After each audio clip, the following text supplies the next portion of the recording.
नरेंद्र मोदी की जो ट्वीट है, this is something, a message for the next Canadian government that India is not going to back of.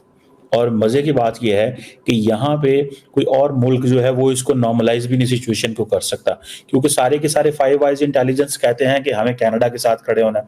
जैसे वो इनके बारे में आता है ना, अमेरिका के बारे में, ईरान में हुकूमत गिराने दी, निकारा वो जो क्या क्या नाम था यार, निकारागुआ में वहाँ पे कू करा दिया, साउथ अमेरिकाज में क्या किया, मिडल ईस्ट में क्या किया, पाकिस्तान में क्या किया, मतलब इस तरह की चीजें जो है वो अमेरिकन हिस्ट्री है पूरी। अभी तो ये ट्वीट्स आ रही है ना, और एक्सटर्नल अफेयर्स मिनिस्ट्री की तरफ से स्टेटमेंट्स आ रही हैं। अभी इससे बात आगे बढ़ेगी, अभी बड़े स्टेप्स लिए जाएंगे इंडिया की तरफ से। आप देखिएगा, इंडिया ने बहुत सी ऐसी चीजें करनी है कि लग पता जाना है। इंडियंस बैक ऑफ नहीं करेंगे।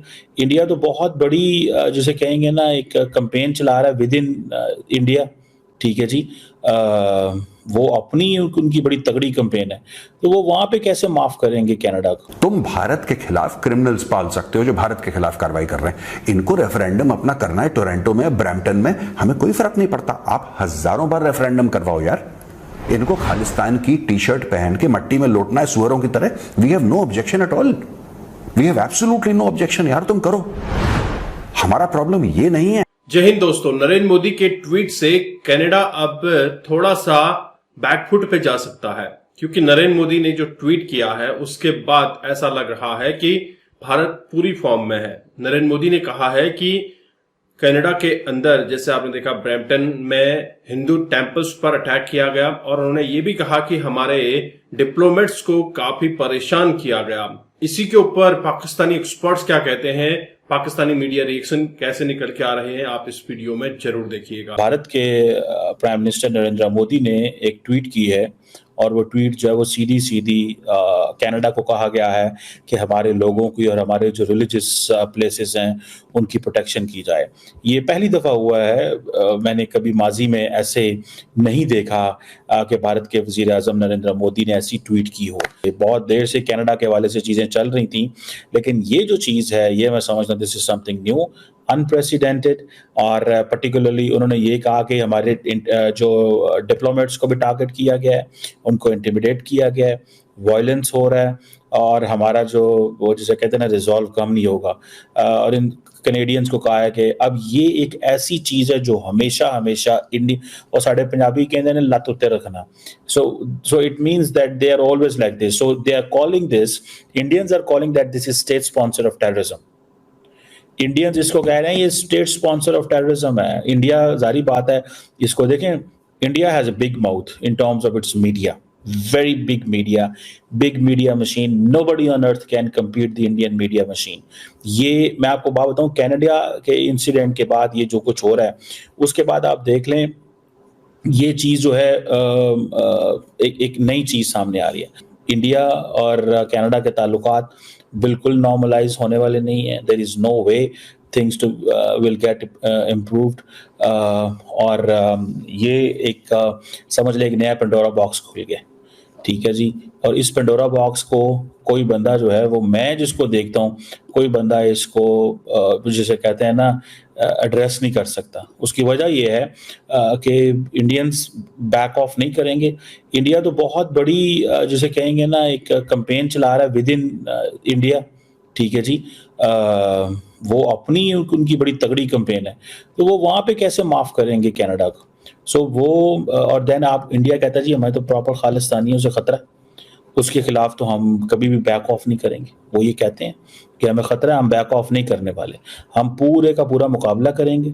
और वह मुकाबला इसी तरह ही होगा कि 1, 2, 3, 4 जितने मर्जी साल लग जाएं, हम जो है वो इस चीज़ को मेक श्योर करेंगे कि जहाँ जहाँ पे खालिस्तानी बैठे हुए हैं, जहाँ जहाँ पे खालिस्तानी बैठे हुए हैं, हम उनको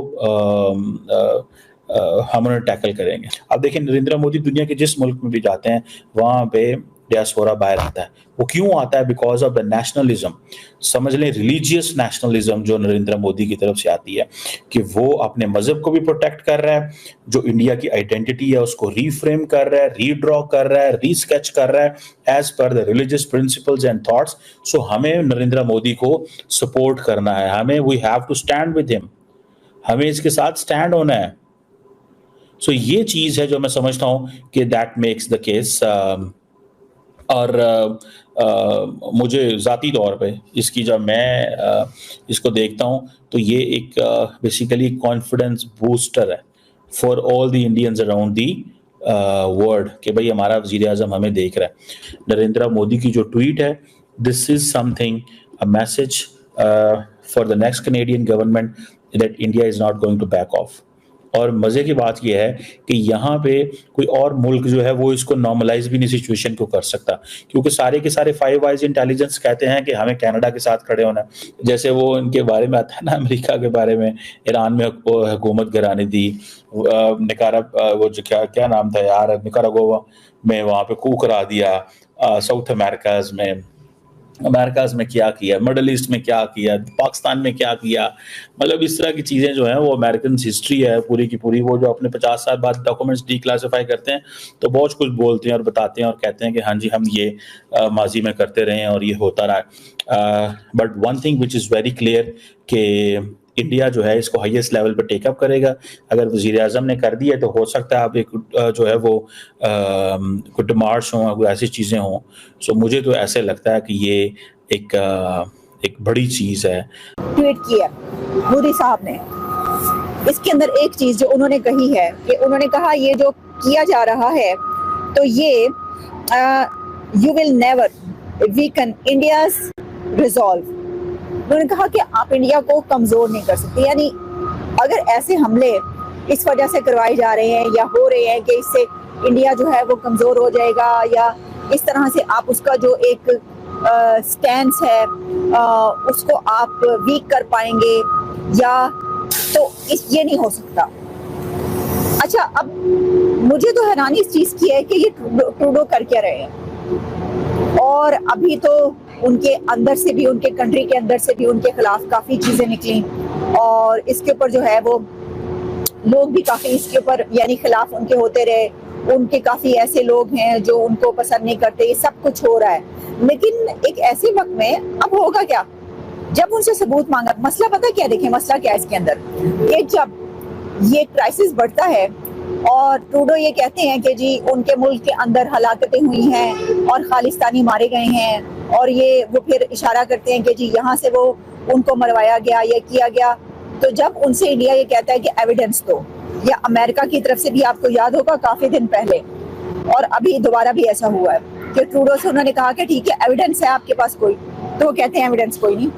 मतलब स्ट्रेट फॉरवर्ड तरीके से बिल्कुल सामने आकर, कोई वो नहीं इसके अंदर कोई लगी बंदी नहीं कि उन्होंने कोई और बात की हो, नहीं। जस्टिन ट्रूडो ने ये कहा कि no, we have no evidence, हमारे पास कोई एविडेंस नहीं है कि इंडिया की तरफ से जाकर किसी ने कनाडा में किसी को मारा हो।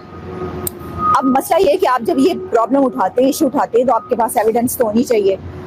तो या फिर ये है कि आप इन्वेस्टिगेट करें। हम ये नहीं कह रहे कि मसला ना उठाएं, यानी ऑब्वियसली अगर उनको ऐसा तो, लेकिन उसमें फिर इन्वेस्टिगेट करें, इन्वेस्टिगेशन करना बनता है। फिर आप रखिए सामने कि जी हमारे पास ये है एविडेंस, हमारे पास ये एविडेंस है, या आप ये कहें कि हमने देखा तो नहीं, हमने रिकॉर्ड तो नहीं किया, लेकिन हमने इन्वेस्टिगेशन की है तो हमारे पास ये एविडेंसेस मौजूद हैं।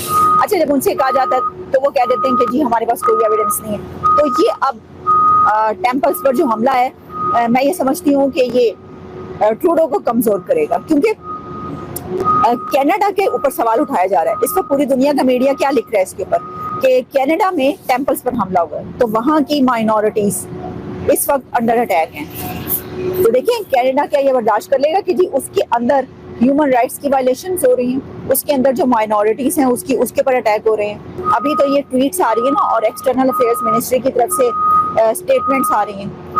अभी इससे बात आगे बढ़ेगी, अभी बड़े स्टेप्स लिए जाएंगे इंडिया की तरफ से। आप देखिएगा इंडिया ने बहुत सी ऐसी चीजें करनी है कि लग पता जाना है। दोस्तों, आपको पता ही है कि कनाडा का जो मसला खड़ा हुआ है वह निज्जर हत्याकांड, एक खालिस्तानी को लेकर यह मसला खड़ा हुआ है। हालांकि कनाडा के पीछे 5 आइज खड़ी है। अब 5 आइज खड़ी हैं तो इसका मतलब यह है कि कोई भी इंटरवेंशन नहीं कर सकता कि भैया कनाडा और भारत तुम दोनों आपस में मत लड़ो, क्योंकि 5 आइज हमेशा से कनाडा का सपोर्ट करती रही है और ये उनकी पॉलिसी भी रही है 5 आइज की।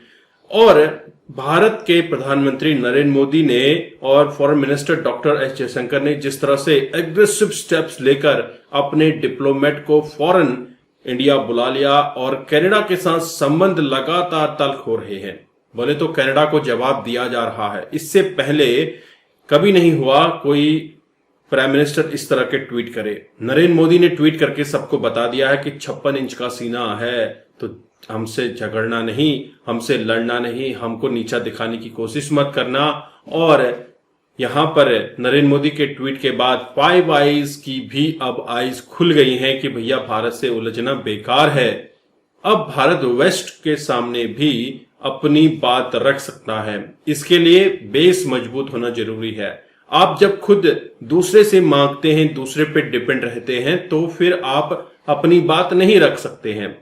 यही भारत ने किया, अपने आप को मजबूत किया, अपने आप को वर्ल्ड फोरम में इस तरह से डेवलप किया, वर्ल्ड स्टेज पर इस तरह से परफॉर्म किया। जब से नरेंद्र मोदी आए हैं, पिछले 2 टर्म से ऑलरेडी वो काम कर रहे थे और इस टर्म में उन्होंने जिस तरह से अग्रेसिवली स्टेप लिया है, इसके बाद तो वेस्ट सोच भी नहीं सकता कि भारत के साथ उलझना। भारत के साथ लगातार जिस तरह से रिलेशन कनाडा के खराब हो रहे हैं, कहीं ना कहीं यह इनकी इकोनॉमी, जो कि सबसे बड़ा इनका एजुकेशन सिस्टम है, एजुकेशन से काफी कुछ सब्सिडाइज कनाडा के अंदर होता है। कनाडा में जो स्टूडेंट पढ़ता है वहां पर उसकी फी लगभग 7 से 8 हजार रुपए होती है। और इसको सब्सिडाइज कौन करता है? इसको इंडियन स्टूडेंट्स सब्सिडाइज करते हैं। जो फॉरेन स्टूडेंट्स है वो सब्सिडाइज करते हैं और इन फॉरेन स्टूडेंट्स में सबसे ज्यादा स्टूडेंट्स भारत से जाते हैं। अब भारत से स्टूडेंट्स का जाना भी कम हुआ है। वहीं कनाडा में लोगों का बसना बसाना जो पहले से सपने हुआ करते थे, अब थोड़े से कम होते हुए दिख रहे हैं। हालांकि कनाडा के अंदर हिंदू काफी हैं और हिंदू ने कनाडा की इकोनॉमी में बहुत अच्छा योगदान दिया है। लेकिन कनाडा के जो डस्टबिन ट्रूडो हैं, जस्टिन ट्रूडो, ये थोड़ा सा क्रैक हो चुके हैं। ये थोड़ा सा दिमागी तौर से बीमार हो चुके हैं। इनको अपनी कुर्सी का डर सता रहा है और कुर्सी का डर बहुत खतरनाक होता है और इस डर की वजह से वो काफी ऐसे काम कर रहे हैं जो रिपेयर नहीं किए जा सकते। अब इलेक्शंस आने हैं कुछ दिनों में, तो कुछ महीनों में कनाडा के अंदर इलेक्शंस होने हैं और ये तय है कि ट्रूडो की सीट जाएगी ही जाएगी। लेकिन यह कनाडा के लिए कुछ अच्छा नहीं कर रहे हैं। हालांकि ट्रूडो के खुद की पार्टी के काफी एमपीज ट्रूडो के खिलाफ हैं। आपके क्या विचार हैं? अपने विचार कमेंट में रखिएगा। चैनल पर नए हैं, चैनल को सब्सक्राइब करें। हम आपको मिलते हैं अगले वीडियो में। तब तक अपना ध्यान रखिए। जय हिंद, जय भारत, जय श्री राम।